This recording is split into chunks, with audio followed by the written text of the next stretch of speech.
Have you ever wondered where is Jesus when God the Father created the universe? Before we start, I hope you stay tuned until the end to find the real, the truth, the wisdom that the Holy Bible wanted to spread to the whole world. Please subscribe and follow our channel. God has unlimited power and can do anything. There are no limits to his ability. But where is Jesus when God the Father started to create the universe? Omniscient is all-knowing. This means that God knows everything, past, present, and future. There are no secrets from God. Think of a puzzle where you only see a few pieces. God sees the complete picture, all the pieces, and how they fit together. This means that God understands our thoughts, feelings, and actions even before we do them. It also means that God knows the best course of action for us, even if we don't understand it. Omnipresent means everywhere at once. God is not confined to a specific place. He's present in every location at the same time.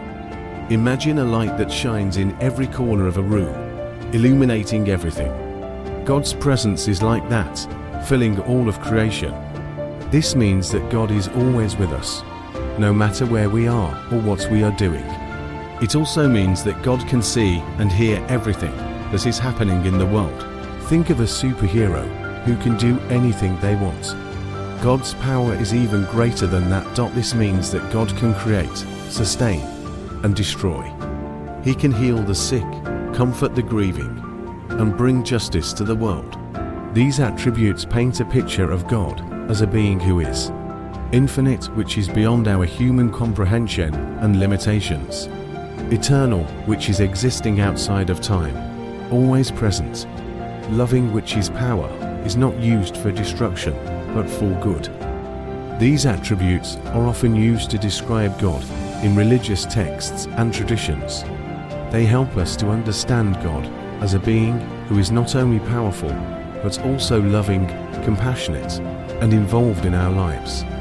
So, if Jesus Christ is omniscient, or all-knowing, omnipresent or everywhere at once, and omnipotent or all-powerful, our Lord Jesus Christ is already there together with our Lord God the Father.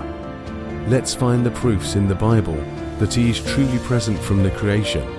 As the Gospel of John reveals, in the beginning was the Word, and the Word was with God, and the Word was God. John 1:1. This eternal dance of love and light, where Jesus, the Word incarnate, was present at the dawn of creation, shaping the cosmos with divine wisdom and grace, is further supported by Colossians 1:15-16. He's the image of the invisible God, the firstborn of all creation. For by him all things were created, both in the heavens and on earth, visible and invisible, whether thrones or dominions or rulers or authorities. All things have been created through him and for him. While Isaiah 44:24 speaks of the Lord's solitary act of creation, thus says the Lord, your Redeemer, who formed you from the womb. I am the Lord, who made all things, who alone stretched out the heavens, who spread out the earth by myself. We must also consider the verses that point to a deeper understanding of God's nature. John 20:17, for example, reveals the intimate relationship between Jesus and the Father. Jesus said to her, "Do not touch me, for I have not yet ascended to my Father. But go to my brothers and say to them, I am ascending to my Father and your Father, to my God and your God." As we journey through the enigmatic depths of creation, let us embrace the presence of Jesus in every atom, star, and soul. Let us marvel at the divine mystery that transcends our understanding, inviting us to dwell in the sacred space of faith and love. May the loving prophet guide us on this wondrous path of discovery, where the presence of Jesus illuminates our hearts and minds with the light of eternal truth and grace. In the tender embrace of divine mystery, we find solace, wisdom, and the boundless love of the Creator. Let us walk this path with open hearts and minds, trusting in the loving presence of Jesus, the Word made flesh, in the eternal dance of creation and love, with blessings of peace and grace.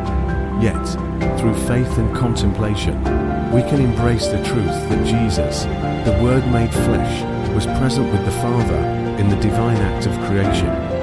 He is not merely a witness to the unfolding cosmos, but an active participant, shaping the universe with divine artistry and love. To those who have stayed with me on this journey of exploration, I offer a heartfelt thank you. May the revelation of Jesus' presence at creation inspire you with awe and wonder, deepening your faith and reminding you of the boundless love that surrounds us. May the grace of God be with you always.